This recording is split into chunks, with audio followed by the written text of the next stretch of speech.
Good morning. How we doing, everyone? Good morning. Yeah, you sound great. Especially you, Louie. He's representing all of you. Hey, my name is Brock, and if we haven't met, it's nice to meet you. So glad that you're here with us. This is week 2 of a series called God Questions, and this morning's question that I'm going to answer is, how can someone say that there is only one true faith? And I'm going to answer this question, nothing else, that's it. Easy peasy. Yeah? All right. Back in 2017, I wrote a book called Youth Ministry 2027. And in the book, what I did is I was looking at the trends, historical trends, and then the current trends, and it appeared to me as though we would see a movement, another revival coming to the States within about 10 years. And so that's 2027, where en masse, a generation of students would move from doubt to faith and into a movement. And so the book really is, how do we instigate this movement? And it's been 8 years, 2 more years to 2027. And if you look at what's happening right now, we are actually on the verge of a youth revival. If you look what's happening all over the country on college campuses, it's insane. It's exciting.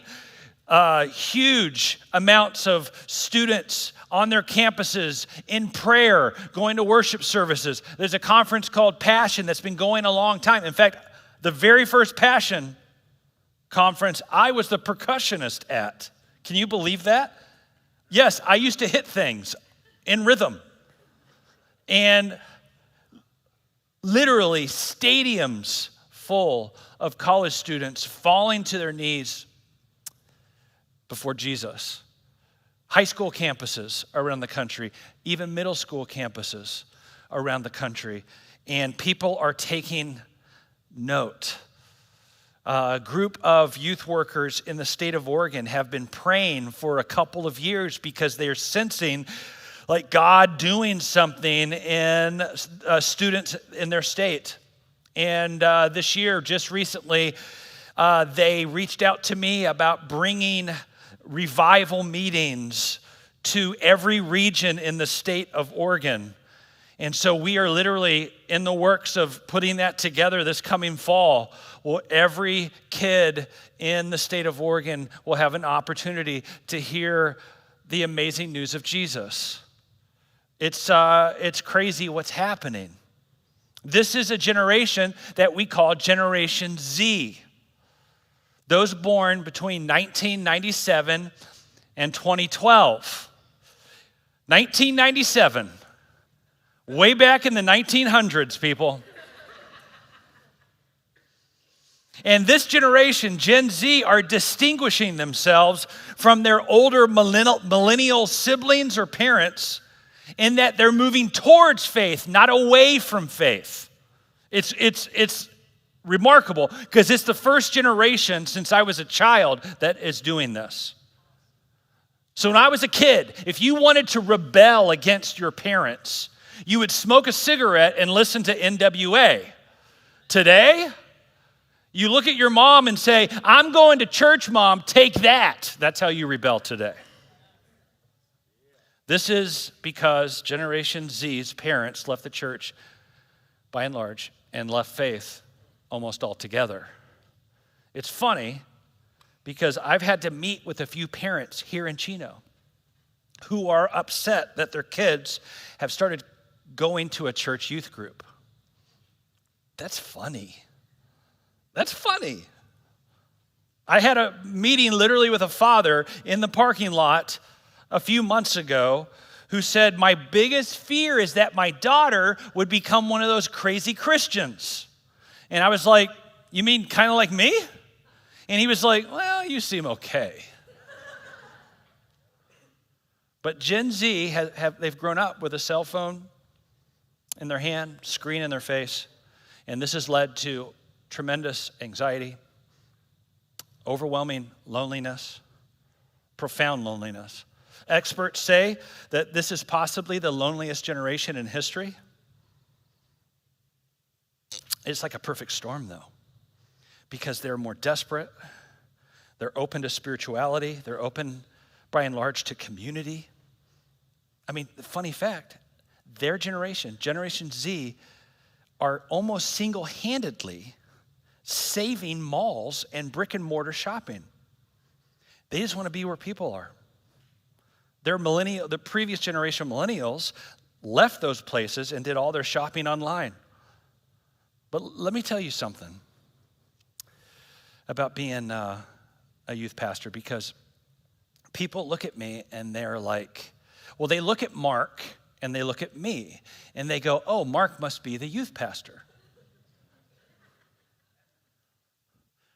The old guy must work with the adults. And it's the reverse here.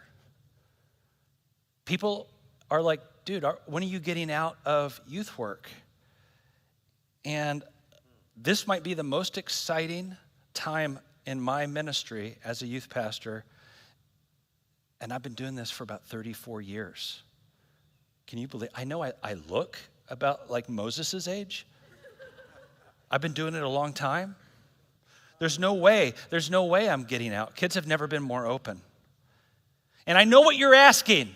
What does that have to do with the question? Why are you talking about this? Well, Generation Z isn't just moving towards Christianity. There's growth in all the other religions among this age group. So ultimately, and here's our question, does it matter which faith they go to? I had a conversation with a friend who was we went into ministry at the same time. He was a pastor for years, and in the last 2, 3, 4 years, he's lost his faith completely. We met in San Diego last week, and we're talking, and I'm just kind of curious and asking him questions. And there's layered, nuanced reasons for why he left ministry and left the faith altogether. But ultimately, he looked at me and he said, Brock, what I just feel like is all religions are just different paths up the same mountain. In other words, what he's saying is, aren't all religions the same? Now, let me pause here for a second, because it's true that truth is bigger than Christianity. And here's what I mean by that. It's important that we understand that all truth is God's truth. All of it. Christianity isn't the only faith that contains truth. So if a Buddhist says something true, it's true. If a Muslim says something's true, it's true. All truth belongs to God. It doesn't matter who says it. All truth belongs and comes from God. All truth is God's truth. It's His. And that means Christians, they may not know this, and it's very unattractive if they don't. But Christians have things to learn from a Buddhist. Christians have things to learn from Judaism. Christians have things to learn from anyone and any belief system. So that's where we begin, in humility. But to say that all faiths are basically the same, it's actually offensive to say that to people of different faiths. And it's ultimately contradictory. Now, me saying this flies in the face of what the prominent culture would have you believe. Many people today believe that all religions, all of them are true. They don't just contain truth, they're all true. According to a recent Barna study, look at it with me, 58% of teens and 62% of adults agree with the statement, many religions can lead to eternal life. There is no one true religion. Now, it would be nice if everybody could be right about their religious convictions.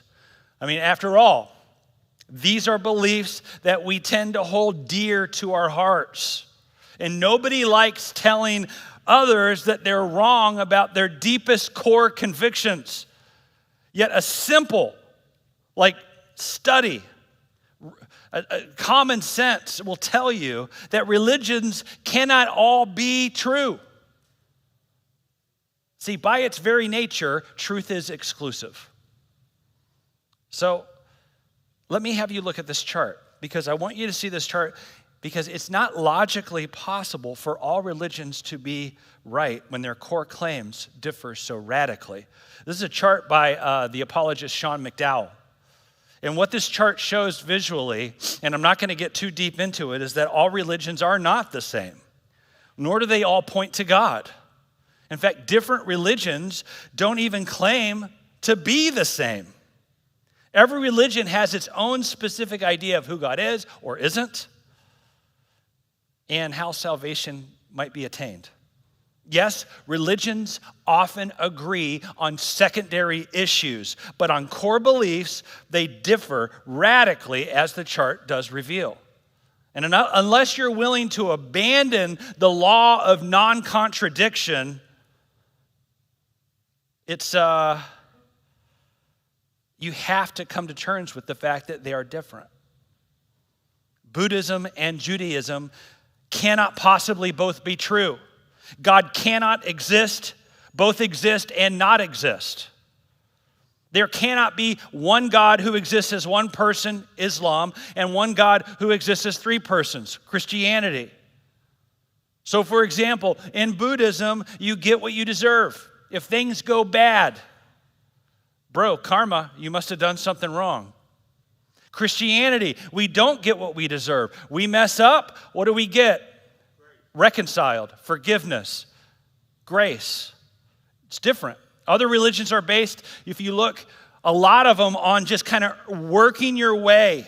Reincarnation is part of this. Working your way towards God. Christianity is the opposite. God comes to us. Ephesians 2, 8 and 9 put it this way, and it's so clear. For it's by grace you've been saved through faith, and this is not from yourselves. It is a gift of God, not by works, so that no one can boast. Christianity is very distinct in this regard. But it can get pretty confusing. We were working at this youth group months and months, and nothing was happening.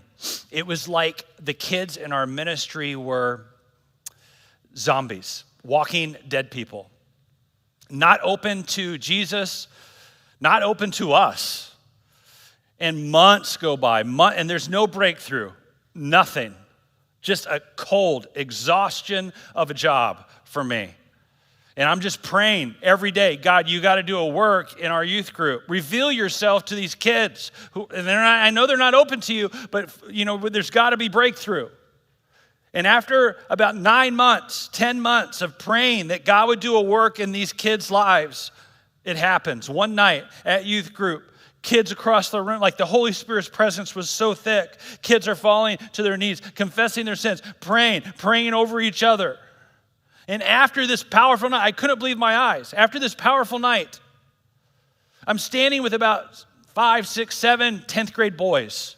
And I'm just basking in oh my gosh, finally something happened here. And I'm like, guys, what did you sense tonight? And this kid looks at me and he goes, Brock, I think what you've been telling us about Jesus might be true. And I'm like, oh, dude. So good. Another kid was like, yeah, I felt his presence tonight. And another kid was like, yeah, I couldn't stay standing. I was so overwhelmed with his presence, I fell to my knees. I couldn't even stand up.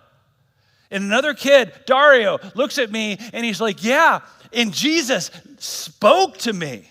And I was like, oh my gosh, what did he say?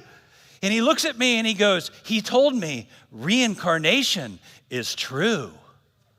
And I was like, eh. And Zach, his buddy standing next to him, was like, dude, wrong religion. It can be confusing. Here's the bottom line. And look at this. All religions may be false, but they cannot possibly all be true. In fact, Jesus himself doesn't leave room for other belief systems leading people towards salvation or even to a fully flourishing life. In fact, he claims to be the truth that will lead humanity, each person, to life. I want you to look at the best example of this, the most offensive thing people think Jesus said. We're going to look at it. It's John chapter 14. Before we read it together, I want to show you what the context is. Jesus is getting ready to leave. He's getting ready to leave his disciples. And he's preparing them for the fact that he's getting ready to die. He will be killed. He will go to the cross and suffer and die. And then 3 days later, raise from the dead, be with them for about a month, and then ascend into heaven. Now, the disciples are naturally in this passage full of anxiety. They're worrying about where he is going and whether or not they're going to be able to follow him. Now, let me show you this. John chapter 14, beginning in verse 1. Look at it with me. This is Jesus talking to this anxious group of people who are worried, like, you're going away. We don't quite understand how are we going to follow you? Here he goes. He says, don't let your hearts be troubled. You believe in God, believe also in me. I mean, let's just pause for a second. If I were to say that to you, I know you believe in God, but I want you to believe in me too. Right? So we're just getting to the beginning of this. My Father's house has many rooms. If that were not so, would I have told you that I'm going there to prepare a place for you? And if I go and prepare a place for you, I will come back and take you to be with me, that you also may be where I am. You know the way to the place where I am going. Now, Thomas, if you know anything about the disciple Thomas, he's always grumpy and he's always clueless. Here we go. In character, Thomas says to him, Lord, we don't know where you're going, so how can we know the way? He's frustrated. Jesus answered, bro, I am the way and the truth. I'm the life. No one comes to the Father except through me. If you really know me, you will know my Father as well. From now on, you do know him and have seen him. Philip, clueless also, said, Lord, show us the Father, and that will be enough for us. And Jesus, like a good Jewish man, is like, oy vey, oh my gosh, people. He answers, thank you. I needed a little chuckle. Carrie Larned, always coming through for me. That's called a little Jewish humor. I'm Hebrew. You can't judge me. I can do Jewish humor. All right. Very quiet. Take note. Stay away from Jewish jokes. Okay. Jesus answered, don't you know me, Philip? Even after I've been among you such a long time? Anyone who has seen me has seen the Father. How can you say, show us the Father? Don't you believe that I am in the Father and the Father is in me? The words I say to you, I do not speak on my own authority. Rather, it is the Father living in me who is doing his work. Believe me. He's like, believe me. You ever had friends who there's like two sides of the story? Some people are saying, he's just a rabbi. He's like, no, believe me. You're trying to convince them. Believe me. When I say that I'm in the Father and the Father is in me, that literally in the original Hebrews, believe that we are one. Or at least believe on the evidence of the works themselves. So Jesus speaks in this passage, dude, controversial, crazy controversial. And he begins by talking about a house. The only time he talks like this and uses that expression is when he's talking about temple. Now, our church, The Bridge, we talk about temple. You are the temple of the Holy Spirit. Jesus is talking about temple here. And what he's doing is the point about the temple is where heaven and earth meet. This is where heaven and earth overlap, the temple. People walk into the temple and it feels like they are in the Garden of Eden, where heaven and earth met. And Jesus hints about this when he's talking about a new people, a new city, a new world, a new house. Heaven and earth will meet. Heaven and earth will come together when God renews the whole of creation. At that time, there'll be room for everyone. Now, what's funny in this passage, and I mentioned Thomas being grumpy, and he's totally in character. In the midst of Jesus talking about this, he says, "What do you mean? We know the way." It's like, what are you talking about? What do you mean we know the way? We don't even know where you're going. And Jesus' reply has haunted and confronted the world's imagination ever since. He says, "I'm the way. If you want to know how to get to the Father's house, you must come with me. Follow me. Come through me. I'm the way there." This statement is why many struggle with Jesus. It's a major. What he is saying is, it's verging on insanity. In 10th grade, my friend and I are sitting next to each other at youth group.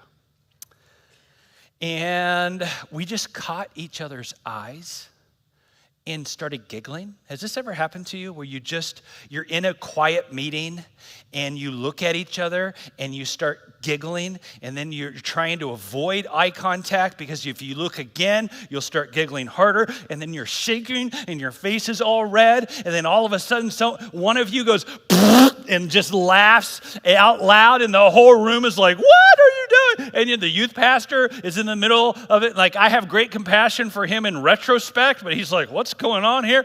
And dude, we could not stop from laughing. Even after that, we were just could not. I'm not looking at him. I'm not looking at him. And we had no idea what was funny. Afterwards, the youth pastor pulls us aside. He's like, "You guys are, like, you helped me set the tone. You're leaders here." And Camilo, my buddy, is like, I guess he's just feeling kind of angsty and rebellious. He didn't like being pulled aside. And he looks at our youth pastor, and he's like, he pulls at Charles Barkley. He's like, "I ain't no role model." He totally, like, "Don't call me a leader." And then he looks at our youth pastor and goes, "And I don't even believe this stuff about Jesus being the only way. I don't believe this." And I'm standing next to Camilo, and I'm like, "Huh?" And he's like, "I don't believe this. And in fact, I'm never coming back to youth group again." He never did. I never saw him again. He was one of my best friends. He just out. Crazy. But what it did for me as a 10th grade boy is I went home that night and I was like, maybe Camilo's right. Maybe this is all BS. Maybe it isn't true. And I started becoming overwhelmed with doubts. And I started to isolate myself a little bit because my parents were like super Jesus-y. And so I, like, in secret started doubting and questioning. I even noticed that I withdrew in worship. I wasn't singing anymore. I wasn't lifting my hands. I wasn't worshiping. I was like, I don't know if I believe this stuff. And after about a month honestly, I was being tormented by these questions, maybe in a good way. But I decided, my dad came up to me and he was like, "Brock, how are you doing? I've noticed you struggling." And I looked at him and I was like, "Yeah, I am. I just don't think I believe what you and Mom believe anymore. I'm questioning it all." And my dad looks at me and he goes, "Oh my goodness, I'm so proud of you. And I was like, huh? I've been waiting for you to ask these questions. My dad understood something. The opposite of faith is not doubt. The opposite of faith is certainty. And questions, Jesus honored. He said, seek, keep asking, seek, and you'll find. I'm always worried about the students or people who don't seek. They don't ask questions. Do you have any questions? No, I'm good. I'm like, dude, you ain't good. My dad looks at me and he's like, I'm just so proud of you because now you're going to have this, if you work through these questions, you're going to have this intellectual faith and it will become your own. I'm so proud of you. See, I had to wrestle with the claims of Jesus. He says, I'm the way and the truth and the life. My friend Camilo and many others ask, how dare anyone claim such a thing? Isn't this the height of arrogance to imagine that Jesus or anyone else was the only way? I mean, don't we know now that this kind of arrogance and attitude has done untold damage around the globe for 2,000 years? As Jesus' followers have insisted that everyone else should give up their own ways of life and follow his instead. I even have some Christian friends who are like family to me, who have recently decided to reject Jesus' statement because it just feels too exclusive and way too offensive. And the trouble is that with doing that, is when you dethrone Jesus, you enthrone something else or someone else. The belief that all religions are really the same, bro, it sounds nice. It's democratic. Though the study of religions will quickly show you that it just isn't true. And the idea of kind of a vague general truth to which all religions bear some kind of like oblique witness is foreign to the early church and to Jesus himself. And the problem is that the church has moved in two extreme ways over a period of time. They've either rejected, yes, Christians have either rejected Jesus' exclusive claims, or they've become arrogant and done much damage. This passage, though, shows if you choose the pathway of arrogance in particular, it is a denial of the very truth it's claiming to present. At our youth group, we had a kid start coming who was an atheist and raised by mom and dad, both atheists. Older brother, atheist. And he started coming and he starts showing up to everything. And he's an awesome kid.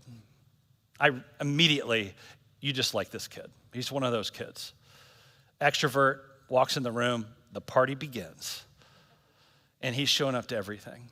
And after about 6 months, he goes, hey, I think I'm ready to meet with you. We have a culture where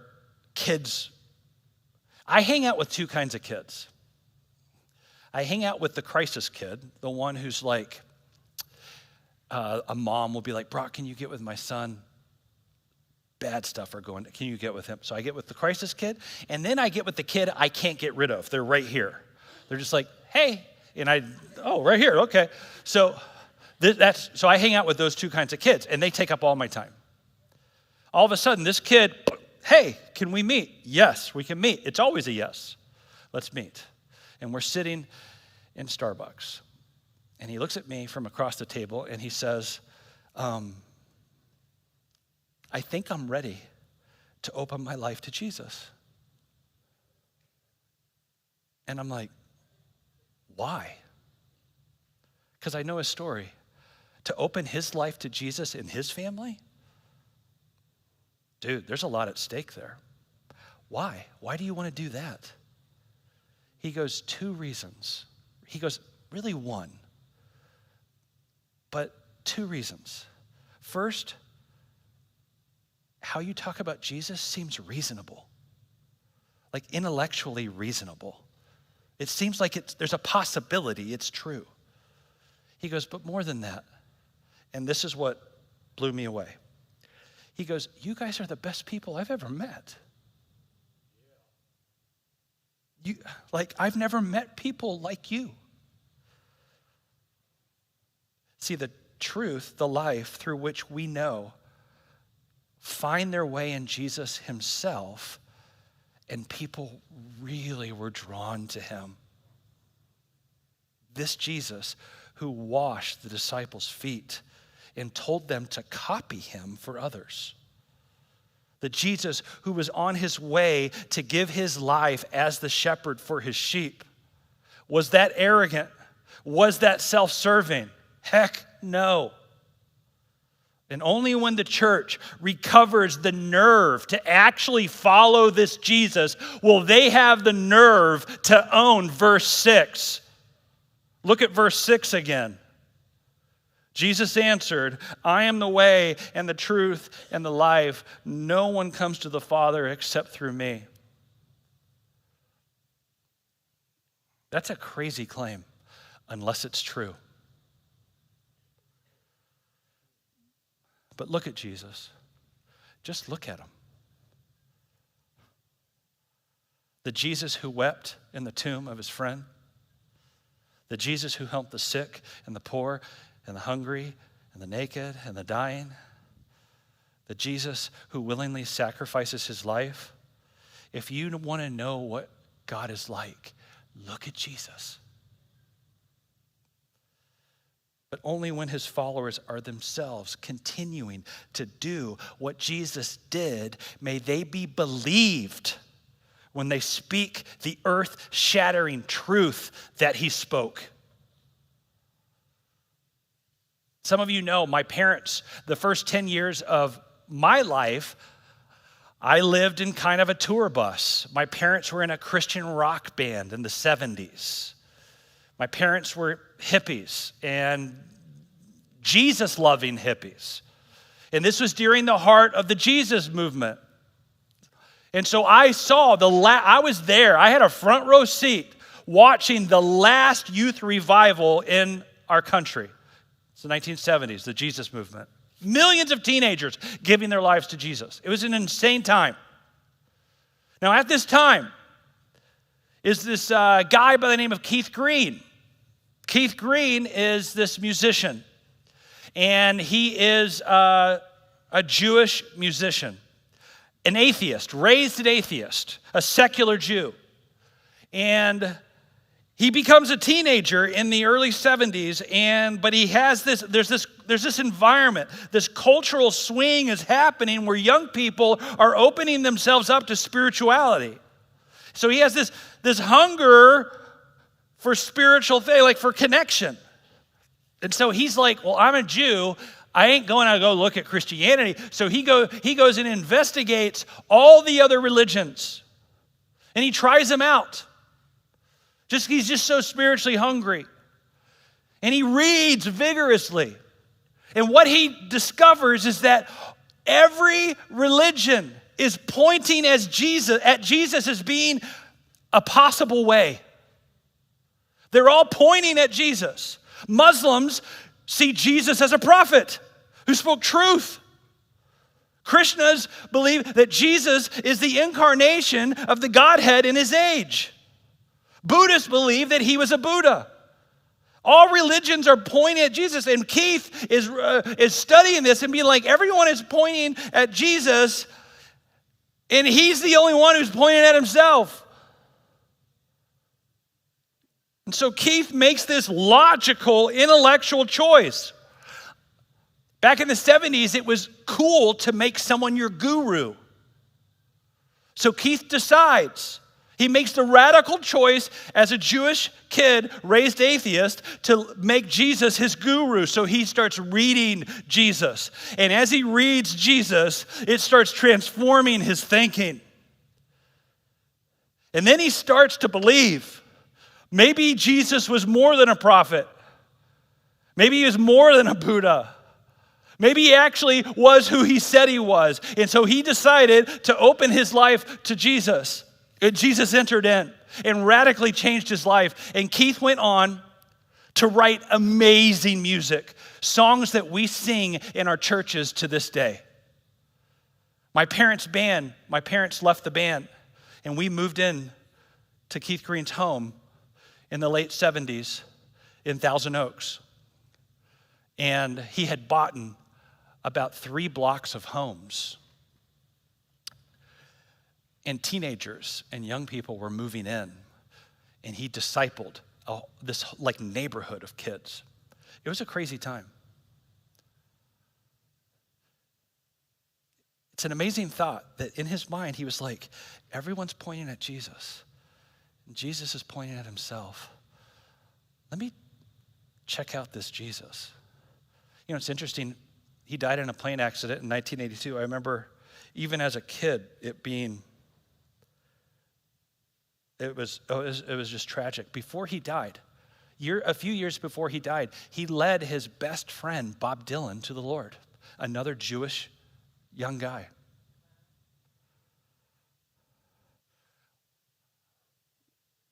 Let me end where I began. Now we're on the verge, I believe this, and we're seeing it, of millions of young people being wide open to spirituality. Do we need to get them to Jesus? I was speaking at a camp last summer, Forest Home. And night 1, I preached out of John chapter 10, verse 10. Let me show you this verse. This is Jesus talking, and I talked about different thieves that rob from us and what Jesus offers. He said, the thief comes only to steal and kill and destroy. I have come that they may have life and have it to the full. And I preached on it that first night, and after I spoke, a kid walked up to the stage. And he was a little shy and maybe a touch emotional. And he's like, can I talk to you? I'm like, yeah. And he's kind of was whispering. And he looked at me and he's like, if what you're saying tonight is true, then I want in. And then he looked at me and he's like, I'm not doing very well. And if I can know Jesus, I want to know him. I want what you're talking about. And I was like, will you pray a prayer? Let's pray a prayer. And I said, just repeat after me. And this is what I had him pray. Jesus, if you are who you say you are, then work in my life. If you are who you say you are, then work in my life. And I would notice this kid the next few days. And then I kind of lost track of him. And on the very last day, I spoke one more time, and then everyone's heading to their buses to go home. And I finish, and I'm talking with this kid, and it was a really cool conversation. But the first kid comes up to me, and he taps me on the shoulder. And he's like, I'm sorry to interrupt. And then he said 2 words, and I'll never forget it. He goes, it's true. It's true. Oh, sure, you can applaud. If you want to know what God is like, you got to look at Jesus. That's the claim. Not all religions are the same. That is a major claim. Dude, that's a crazy claim. Unless it's true. I'm going to invite the band to come out. We're going to do communion. And Jesus, the night before he dies, he sits at a table and has a meal, Passover meal, with his disciples. And he takes the bread and he breaks it and he says, this is my body broken for you. Take, eat, take this in. And he takes the wine and he pours it and he says, this is my blood shed for you for the forgiveness of sins. Take this in. Receive this. And this is what we're getting ready to do, is to receive this sacrifice where Jesus took all of humanity's rage into himself, absorbed it. One ancient writer said that Jesus literally became sin. He absorbs all of humanity's rage and violence and anger and lust and greed. He absorbs it into himself and he destroys it so that it can no longer come in between you and him. So when you come down and you partake of the bread and the cup, my prayer is that you would be wide open to receiving him, open to him. Let me have the communion folks come on down. And I'll come back up and talk to you, but after you partake of the communion, there'll be some prayer people if you would like to go get prayed for on either side. When you're ready, well, when they're ready, come.